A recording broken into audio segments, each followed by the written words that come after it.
बड़ी खबर आपको बता दें, दिल्ली धमाके से जुड़ी हुई ये बड़ी जानकारी। दिल्ली धमाके में इस्तेमाल कार का एक और नया वीडियो आ गया है सामने। अल फलाह यूनिवर्सिटी कैंपस में i20 कार नजर आई है। 30 अक्टूबर का ये जो सीसीटीवी वीडियो है वो बताया जा रहा है। सीसीटीवी फुटेज में यूनिवर्सिटी में आते जाते नजर आ रही है कार। तो दिल्ली धमाके से जुड़ी हुई जो जांच है वो लगातार जारी है और अब जो कार जिसके द्वारा धमाका हुआ था i20 कार का एक और वीडियो अब सामने आ गया है। अल फलाह यूनिवर्सिटी कैंपस में ये देखिए, ये जो i20 कार है ये फिलहाल अंदर जाती हुई बाहर जाती हुई अल फलाह यूनिवर्सिटी कैंपस में नजर आ रही है। पार्किंग में भी खड़ी हुई है। 30 अक्टूबर का ये वीडियो बताया जा रहा है जब यूनिवर्सिटी के अंदर बाहर जाते हुए ये कार नजर आई। तो ये तस्वीरें आप देख रहे हैं, ये नया सीसीटीवी वीडियो सामने आया है। हमारे संवाददाता उज्जवल कुमार हमारे साथ जुड़ गए हैं ज्यादा जानकारी के साथ। उज्जवल, लगातार देखिए जांच लगातार चल रही है और अब जो i20 कार कहां पर पहुंची, पिछले कई दिनों से कहां पर घूम रही थी, इसकी जो तस्वीरें वो सामने आई है और अल फलाह यूनिवर्सिटी कैंपस में नजर आई ये कार। जी बिल्कुल, देखिए इस तरीके से जो i20 कार है उसके अब नए नए सीसीटीवी फुटेज जो है वो लगातार सामने आ रहे हैं। जो व्हाइट कॉलर आतंकी डॉक्टर उमर था वो कब जाता था बाहर, कब आता था, जांच एजेंसियां लगातार इस पर नजर बनाए हुए हैं और सारे सीसीटीवी जो कैमरे हैं वो लगातार खंगाले जा रहे हैं।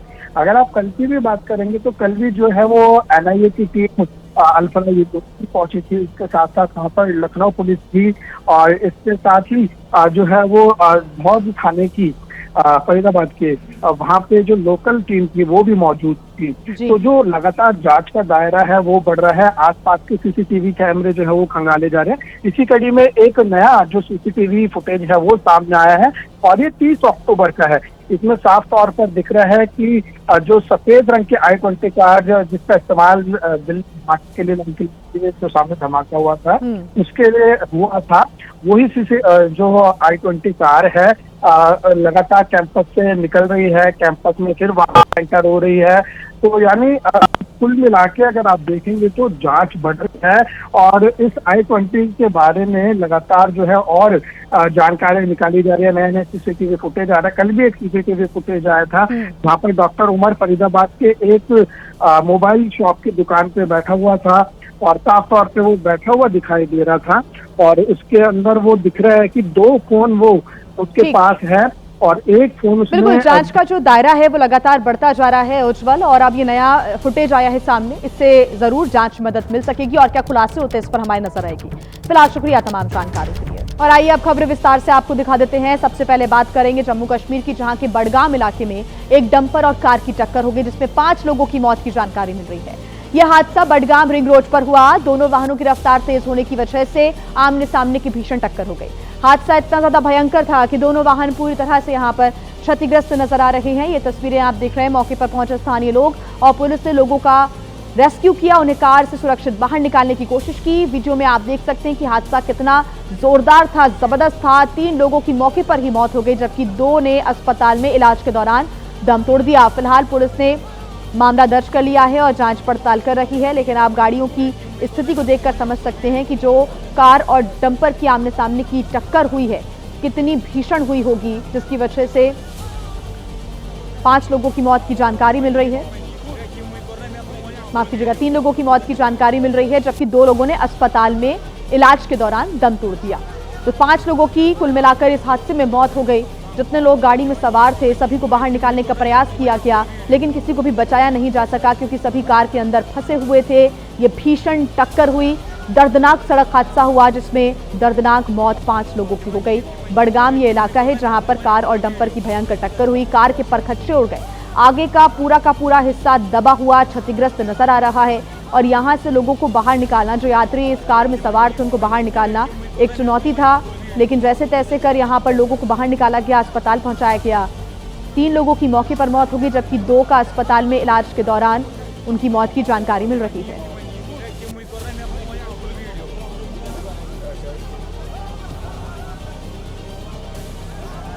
और वीडियो देखा क्या में, अब बात करेंगे महाराष्ट्र की, जहां के नासिक में गोविंद नगर इलाके में एक संदिग्ध बॉक्स मिलने की वजह से इलाके में हड़कंप मच गया। जैसे ही संदिग्ध बॉक्स के बारे में जानकारी लोगों को मिली, लोग दहशत में आ गए, लोग घरों से निकलकर बाहर आ गए। लोगों में यह डर था कि कहीं संदिग्ध बॉक्स में कोई विस्फोटक तो नहीं है।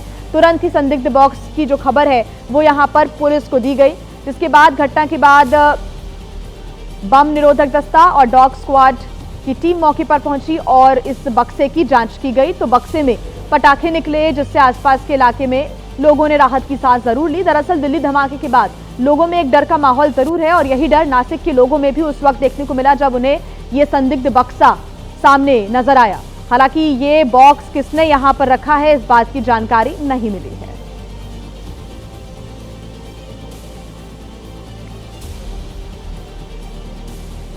और एक बड़ी खबर आपको बता दें, महाराष्ट्र के वसई से दिल दहला देने वाली एक खबर सामने आई है। टीचर ने छात्रा से 100 बार उठक बैठक लगवाई, तबीयत बिगड़ने से छात्रा की मौत हो गई। बैग कंधे पर रखकर 100 उठक बैठक कराई गई। स्कूल देर से पहुंचने पर छात्रा को यह कड़ी सजा दी गई। पुलिस अब पूरे मामले की जांच कर रही है, लेकिन यह बेहद दुखद और रोंगटे खड़े कर देने वाली खबर है कि एक टीचर ने छात्रा से 100 बार उठक बैठक करवाई, अपने कंधे पर बैग रखकर 100 बार उठक बैठक कराई और छात्रा की तबीयत इतनी ज्यादा बिगड़ गई कि छात्रा की मौत की जानकारी मिल रही है। स्कूल देर से आने पर छात्रा को यह सजा मिली। पुलिस अब पूरे मामले की जांच पड़ताल में जुटी हुई है। और एक बड़ी खबर आपको बता दें, टेरर मॉड्यूल के खिलाफ जम्मू कश्मीर में छापामार कार्रवाई लगातार जारी है। श्रीनगर, अनंतनाग, पुलवामा और शोपियां में यह छापामार कार्रवाई चल रही है। अनंतनाग में एक डॉक्टर से यहां पूछताछ हो रही है। कई डिजिटल उपकरण और दस्तावेज भी बरामद किए गए हैं, जिनकी जांच पड़ताल का काम लगातार जारी है। आतंकियों को मदद देने वालों पर भी एक्शन यहां पर हो रहा है। तो बड़ी खबर आपको बता रहे हैं, टेरर मॉड्यूल के खिलाफ जम्मू कश्मीर में छापामार कार्रवाई लगातार जारी है। श्रीनगर, अनंतनाग, पुलवामा और शोपियां में छापामार कार्रवाई चल रही है। या इनके तार कहां तक जुड़े हुए हैं, कहां तक इनका नेटवर्क फैला हुआ है, इसके बारे में लगातार जानकारी जुटाने की जो कोशिशें हैं वो खुफिया एजेंसियां कर रही हैं। अनंतनाग में एक डॉक्टर से पूछताछ भी की जा रही है। इस डॉक्टर से पूछताछ में क्या खुलासे होते हैं इस पर नजर आएगी। साथ ही साथ कई ऐसे डिजिटल उपकरण हैं और दस्तावेज हैं जिन्हें बरामद किया गया है, उनको खंगाला जा रहा है, उनसे भी अहम सबूत हाथ लग सकते हैं। साथ ही जिन लोगों ने आतंकवादियों की मदद की है उन तक भी खुफिया एजेंसियां पहुंचने की कोशिश कर रही हैं, उन तक भी पूछताछ के लिए पहुंचने की कोशिशें हो रही हैं। टेरर मॉड्यूल के खिलाफ जम्मू कश्मीर में ये छापामार कार्रवाई लगातार जारी है। तो अलग अलग इलाके हैं कश्मीर के जहां पर यह छापामार कार्रवाई चल रही है। श्रीनगर, अनंतनाग, पुलवामा और शोपियां में छापामार कार्रवाई की जा रही है। दिल्ली में जो धमाका हुआ उसके तार जम्मू कश्मीर से जुड़े हुए हैं। जो डॉक्टर मॉड्यूल है उसका भी खुलासा हुआ है। और आइए आप खबरों में आगे बढ़ते हैं। अब खबर इराक के कुर्दिस्तान से आपको बता दें, जहां पर बाढ़ ने ऐसी विनाश लीला मचाई है कि जिंदगी पर ब्रेक लग गया है। कुर्दिस्तान के जाखों में बाढ़ का पानी रिहायशी इलाकों में घुस गया है। उसकी तस्वीरें आप देख रहे हैं। जिन रास्तों पर गाड़ियां दौड़ा करती थी वहां पर गाड़ियां तैरती हुई अब नजर आ रही हैं।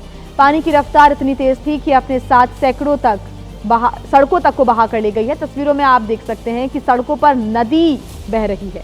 सबसे बुरे हालात में रिहायशी इलाकों में रहने वाले लोग हैं जो घरों में कैद हो गए हैं। पानी इतना ज्यादा है कि सरकारी मदद तक उन्हें नहीं मिल पा रही है, क्योंकि जहां तक नजर जाती है वहां सिर्फ पानी ही पानी नजर आता है और एक बड़ा इलाका इस वक्त सैलाब की चक्रव्यूह में कैद नजर आ रहा है। इराक का कुर्दिस्तान इलाका ये है जहां पर भयंकर बारिश के बाद बाढ़ जैसे हालात बन चुके हैं। यहां पर गाड़ियां चल नहीं रही हैं बल्कि तैरती हुई नजर आ रही हैं, क्योंकि इतना ज्यादा पानी है कि सब कुछ अपने साथ बहाकर ले जाने को आमादा है। कई लोगों के घरों में भी पानी घुस गया है तो कई लोग अपने घरों में कैद होने को मजबूर हैं। सरकारी मदद भी उन तक नहीं पहुंच पा रही है।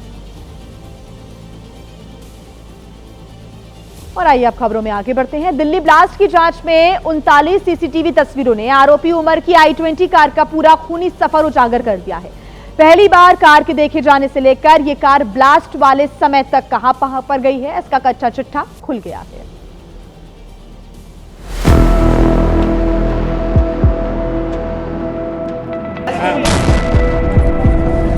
दिल्ली में हुए भीषण ब्लास्ट के बारे में चौंका देने वाला एक खुलासा हुआ है। आरोपी डॉक्टर उमर की i20 कार का 10 दिनों का खूनी सफर 39 सीसीटीवी फुटेज के जरिए पुलिस और खुफिया एजेंसियों ने डिकोड कर लिया है। इन तस्वीरों ने न सिर्फ कार की हर मूवमेंट को रिकॉर्ड किया, बल्कि ये भी साफ कर दिया कि आखिर कब और किस लोकेशन पर इस कार को चलती फिरती बम मशीन में बदला गया था। यही वजह रही कि अब जांच एजेंसियां खासकर उस एक गोल्डन टाइम स्टैम्प पर फोकस कर रही हैं, जहां विस्फोटक फिट करने का शक सबसे ज्यादा है। सीसीटीवी से मिली उमर की तस्वीर सोची समझी और प्रोफेशनल प्लानिंग को दर्शाता है। 29 अक्टूबर की शाम से शुरू हुआ ये मूवमेंट 10 नवंबर तक फैला रहा। यूनिवर्सिटी के पार्किंग एरिया, हॉस्टल, मैकेनिक से मुलाकात और फिर एक्सप्रेसवे पर संदिग्ध आवाजाही, हर कदम उस साजिश का हिस्सा था जिसने दिल्ली में बड़ा धमाका किया। अब इन फुटेज की मदद से जांच एजेंसियां आतंकियों के पूरे नेटवर्क की कड़ी जोड़ने की कोशिश कर रही हैं। उमर की कार सबसे पहले अल फलाह यूनिवर्सिटी में देखी गई। तारीख 29 अक्टूबर, उमर की I-20 कार यूनिवर्सिटी में दाखिल होती देखी गई। सीसीटीवी में दर्ज पहला मूवमेंट 29 अक्टूबर को शाम 6:36 पर दिखता है, जब उमर की I-20 कार यूनिवर्सिटी की कॉमन पार्किंग में दाखिल होती है। महज 1.5 घंटे बाद 29 अक्टूबर को रात 8:18 पर वही कार हॉस्टल एरिया में पार्क होती है। एजेंसियों का मानना है कि ये बदलाव संयोग नहीं था। हॉस्टल एरिया कम निगरानी वाला था। यहाँ पहला प्रिपरेशन पॉइंट हो सकता है। खुफिया एजेंसियों ने हर वो तस्वीर और हर वो रास्ता ढूंढ निकाला जहां से आरोपी उमर अपनी कार के साथ ब्लास्ट से पहले गुजरा था। खुफिया एजेंसियों के अनुसार इन तस्वीरों के जरिए ही हर वो कड़ी जुड़ रही है जो सवालों के घेरे में थी। और जांच में सामने आया कि 30 अक्टूबर की सुबह 7:31 पर कार फिर से कॉमन पार्किंग में लाई गई, लेकिन दोपहर 2:38 पर जो फुटेज मिला वही इस केस की रीढ़ बन गया। इसी समय बाइक पर आए एक मैकेनिक और एक कंपाउंडर को पार्किंग में देखा गया। एजेंसियां जांच कर रही हैं कि क्या इसी समय कार में विस्फोटक का फिटिंग ऑपरेशन हुआ था। सूत्रों के मुताबिक 30 अक्टूबर को मैकेनिक के आने के बाद और उसके 3 मिनट बाद कार के बाहर निकलने के बीच का ये छोटा सा अंतराल ही वो समय माना जा रहा है जिसमें कार में ब्लास्ट किट डाली गई होगी। खुफिया एजेंसियों को अब तक जांच में क्या मिला? 29 अक्टूबर को कार उमर यूनिवर्सिटी में लेकर गया। 30 अक्टूबर को मैकेनिक कंपाउंडर से मुलाकात हुई। 3 मिनट बाद कार यूनिवर्सिटी से निकल गई। अगले 10 दिन तक कार अंडरग्राउंड रही। धमाके से एक रात पहले कार एक्सप्रेसवे पर दिखी। इसके बाद की जांच और तेजी से की गई। 9 नवंबर की रात 11:43 पर कार दिल्ली मुंबई एक्सप्रेसवे के खलीलपुर टोल पर दिखती है। फिर 10 अक्टूबर की रात 12:46 पर यहां से निकलती है। 1 घंटे बाद 1:45 पर कार दोबारा उसी टोल पर देखी जाती है। पुलिस के मुताबिक ये वापसी किसी लोकेशन प्लानिंग का हिस्सा थी। 10 नवंबर को 3:07 पर उमर की I-20 car Delhi Mumbai expressway KMP के पास पार्क थी और सुबह 6:42 तक वहीं खड़ी रहती है। ये लंबा ठहराव बताता है कि कार सही समय और सही जगह का इंतजार कर रही थी। फुटेज से साफ है कि कार का हर मूवमेंट सोची समझी साजिश थी। यूनिवर्सिटी, हॉस्टल, मैकेनिक, एक्सप्रेसवे, हर स्टेप का उद्देश्य था। दिल्ली में बड़े धमाके की तैयारी। जांच एजेंसियों का मानना है कि मैकेनिक और कंपाउंडर की पहचान निकलते ही पूरी साजिश का नेटवर्क उजागर हो जाएगा। हालांकि इसके बाद की जानकारी और हैरान कर देने वाली थी, क्योंकि ब्लास्ट वाले दिन ये कार पूरी दिल्ली में घूमती हुई देखी गई। मतलब खतरनाक विस्फोटक से भरी हुई ये कार पूरी दिल्ली में कहीं भी आतंक मचा सकती थी। आरोपी उमर की कार 10 नवंबर को सुबह 8:03 पर बदरपुर में एंट्री करती है। इसके बाद 8:31 पर आश्रम चौक से रिंग रोड पर ये कार पहुंचती है। फिर ये कार 8:35 पर DND नोएडा की तरफ मुड़ जाती है। 8:37 पर ये कार DND से मयूर विहार की तरफ चली जाती है। फिर 8:39 पर ये कार मयूर विहार में एंट्री करती है। इतना ही नहीं, 8:47 पर ये कार चिल्ला CNG पंप के पास देखी गई। इसके बाद 8:58 पर ये कार DND से आश्रम चौक की तरफ देखी जाती है। मतलब कार दिल्ली में घूमती ही रहती है। इसके बाद 9:17 पर निजामुद्दीन थाने के सामने ये कार पहुंच जाती है। यहां से फिर 9:18 पर इंडिया गेट की तरफ चली जाती है। 9:25 पर इंडिया गेट के पास ये कार गुजरती है और शाहजहां रोड पहुंचती है। और फिर ये कार अकबर रोड होते हुए रेल भवन के पास से गुजरती है। यहाँ से कर्तव्य पथ, सुनहरी बाग रोड, तुगलक रोड और लोधी रोड होते हुए 2:34 पर तुर्कमान गेट मस्जिद के पास पहुंचती है। फिर ये कार दरियागंज होते हुए 3:29 पर लाल किला पार्किंग के पास पहुंचती है। यहाँ ये कार करीब 3 घंटे तक रुकती है और 6:50 पर ब्लास्ट वाली जगह पर यानी Lal Qila metro station gate number 1 के पास पहुंच जाती है। और फिर इस कार में जोरदार ब्लास्ट होता है जो पूरे दिल्ली को दहला देता है।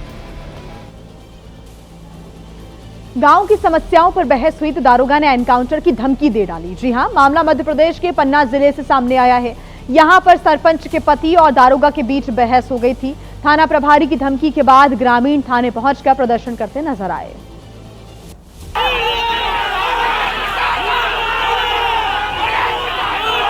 धर्मकोट थाने पर प्रदर्शन कर रहे गांव वालों का आरोप था कि थानेदार ने जाति सूचक शब्दों का इस्तेमाल करते हुए दुर्व्यवहार किया। हमारा ये कहना है कि अगर जब जनप्रतिनिधि, मेरी पत्नी सरपंच, मैं जब सुरक्षित नहीं हूँ तो आम पब्लिक इस थाने में आती होगी तो दरोगा जी का या थाना प्रभारी महोदय का क्या व्यवहार रहता हो।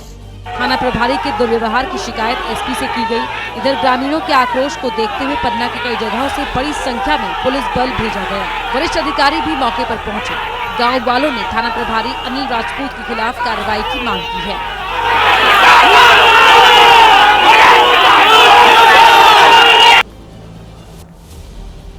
और देखिए, आगरा में फर्जी विधायक बनकर 18 दिन मुफ्त में रहने और खाने पीने का मामला सामने आया। शिकायत हुई तो पहली बार पुलिस भी असली विधायक समझकर वापस लौट गई। अधिकारियों तक जानकारी पहुंची तो मामले का खुलासा हुआ कि सब फर्जी है। विधायक आगरा और आज मैं एकलव्य स्टेडियम आगरा के अंदर हूँ। बेखौफ बेधड़क बोल रहा ये फर्जी आदमी ना तो कहीं का विधायक है और ना ही कोई सांसद। इसकी दिल्ली की नंबर वाली गाड़ी पर भी बाकायदा सांसद लिखा हुआ है। आगरा के एक होटल पर 18 दिन से कब्जा जमाए ये शख्स ना तो किराया दे रहा था और ना ही खाने पीने के सामान का भुगतान कर रहा था। इस बीच ये फर्जी विधायक स्टेडियम पहुंचकर वहां भी रौब झाड़ने लगा। मैं कल से यहाँ पे मैं भी खेला करूँगा, मेरे को क्रिकेट का शौक है। पेमेंट नहीं मिलने पर परेशान होटल कारोबारी ने पुलिस को शिकायत की तो पुलिस भी असली सांसद समझकर वापस लौट आई। बात आला अधिकारियों तक पहुंची तो पुलिस दोबारा होटल पहुंची और फर्जी नेता को थाने ले गई। तब जाकर मामले का खुलासा हुआ। और वहीं उत्तराखंड के हरिद्वार में लक्सर में बड़ा हादसा हो गया। यहां पर एक कपड़े की एक दुकान में भीषण आग लग गई। आग लगने की खबर सामने आने के बाद इलाके में हड़कंप मच गया और ये आग लगातार फैलती जा रही थी। वहां से जो तस्वीरें सामने आई उनमें ये भयानक लपटें दिखाई दी। लपटें आसमान में कई फीट ऊपर उठती नजर आई। देखकर ऐसा लगा मानो आग हर चीज को जलाकर राख कर देगी। आग लगने की वजह से दुकान का सारा सामान जलकर राख हो गया। मामले की गंभीरता को देखते हुए आग बुझाने के लिए फायर ब्रिगेड को सूचना दी गई। इतना ही नहीं, वहां मौजूद लोगों ने किसी तरह से उस आग को बुझाने की कोशिश की। इस आगजनी में दुकान मालिक को बहुत नुकसान हुआ। बताया गया कि यह आग शॉर्ट सर्किट की वजह से लगी थी।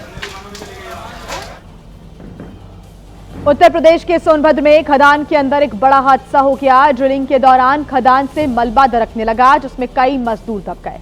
अब तक 2 की मौत की पुष्टि हो चुकी है। करीब 15 मजदूरों के खदान में फंसे होने की आशंका है। मजदूरों को निकालने के लिए खदान में रेस्क्यू ऑपरेशन चलाया गया। यह हादसा सोनभद्र के बिल्ली मारकुंडी खनन क्षेत्र में हुआ। संभावना जताई जा रही है कि कहीं न कहीं ब्लास्टिंग के लिए ड्रिल करने के दौरान पत्थर की पहाड़ी दरकी और मजदूर उसमें दब गए। वो मंजर इतना भयानक था कि देखने वाले मंत्री भी भावुक हो गए। आज भगवान बिरसा मुंडा जी की जन्म जयंती का कार्यक्रम था। बिरसा मुंडा की जयंती के दिन काम बंद था। ऐसे में खदान में काम के दौरान हादसा भी बड़े सवाल खड़े कर रहा है। सभी लोगों का 3 दिन से सारा काम ठप है, लेकिन अब किसके लापरवाही से, किसके कहने पर यह काम शुरू किया गया। रेस्क्यू ऑपरेशन के बीच मुख्यमंत्री योगी ने हादसे का संज्ञान लिया। फिलहाल सीएम ऑफिस में डायरेक्ट मॉनिटरिंग की जा रही है, लेकिन अंधेरा होने की वजह से कठिनाई का लेवल दोगुना हो गया है। और वहीं उत्तर प्रदेश के मेरठ में जिला अस्पताल में अचानक से अफरा तफरी का माहौल बन गया। ड्यूटी पर तैनात डॉक्टर और टीबी वार्ड के एक कर्मचारी के बीच मारपीट से हड़कंप मच गया। मरीज को भर्ती करने को लेकर हुई कहासुनी मारपीट में बदल गई और देखते ही देखते इमरजेंसी में ड्यूटी पर तैनात डॉक्टर और टीबी वार्ड का एक कर्मचारी आपस में भिड़ गए। हालात बिगड़ता देख नर्सिंग स्टाफ और अस्पताल के दूसरे कर्मचारियों ने बीच बचाव कर दोनों को अलग किया। दरअसल टीबी वार्ड का कर्मचारी अपने एक रिश्तेदार को इमरजेंसी में भर्ती कराने पहुंचा था, लेकिन इमरजेंसी में ड्यूटी पर तैनात डॉक्टर ने मरीज को भर्ती करने से इनकार कर दिया, जिसके बाद डॉक्टर और कर्मचारी के बीच कहासुनी शुरू हो गई, जो मारपीट में बदल गई। इस दौरान इमरजेंसी वार्ड में अफरा तफरी मच गई। मरीजों और तीमारदारों में डर फैल गया, जिससे कई लोग वार्ड से बाहर भागने लगे। कुछ मरीजों ने तो स्ट्रेचर तक छोड़ दिए। और आइए बात करते हैं मैक्सिको की, जहां पर हजारों युवक सड़कों पर उतर आए। देश में बढ़ते अपराध और भ्रष्टाचार को लेकर सरकार के खिलाफ विरोध प्रदर्शन उस वक्त उग्र हो गया जब सुरक्षा कर्मियों से उनकी भिड़ंत हो गई। सड़कों पर जेंसी को विपक्ष के दलों का भी समर्थन यहां पर मिला। प्रदर्शनकारियों को रोकने के लिए आंसू गैस के गोले भी छोड़े गए। मेक्सिको में राजधानी मेक्सिको सिटी समेत कई शहरों में प्रदर्शन हुआ, लेकिन राजधानी में जो विरोध प्रदर्शन है वो उग्र हो गया था। यहां पर विरोध प्रदर्शन को देखते हुए पहले से ही सैकड़ों पुलिसकर्मियों को तैनात कर दिया गया था।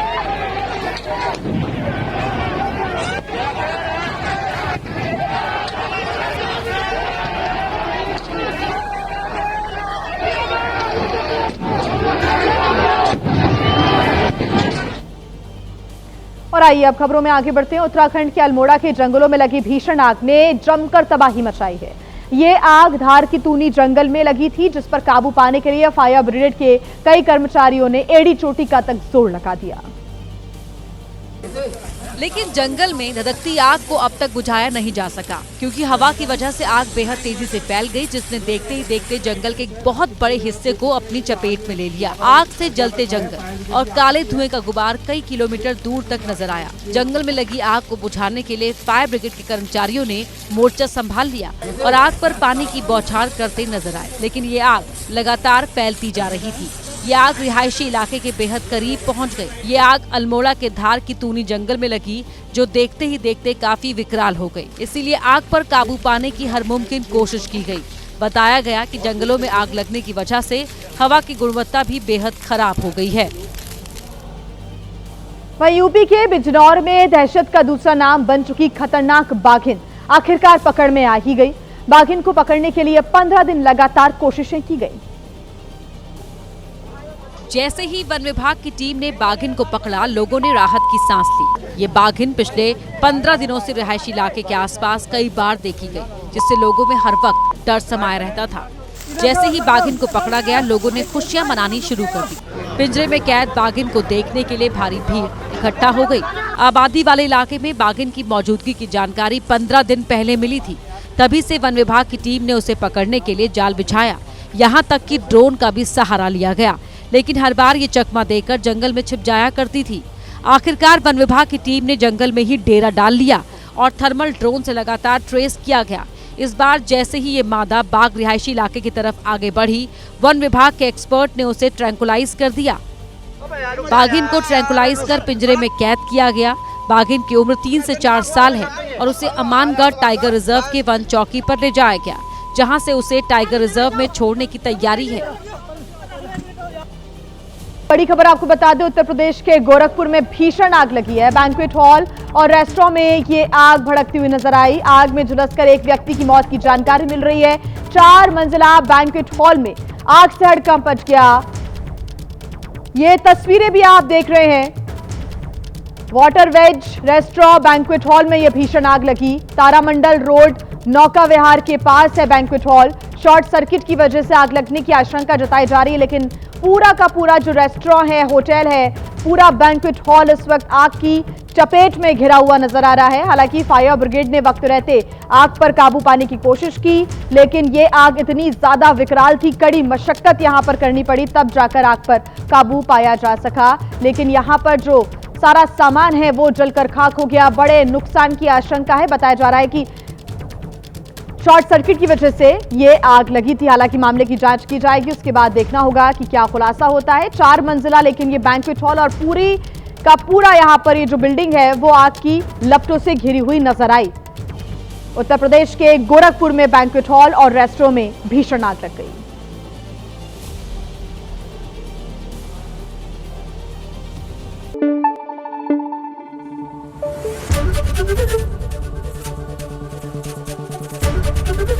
एबीपी न्यूज आपको रखे आगे।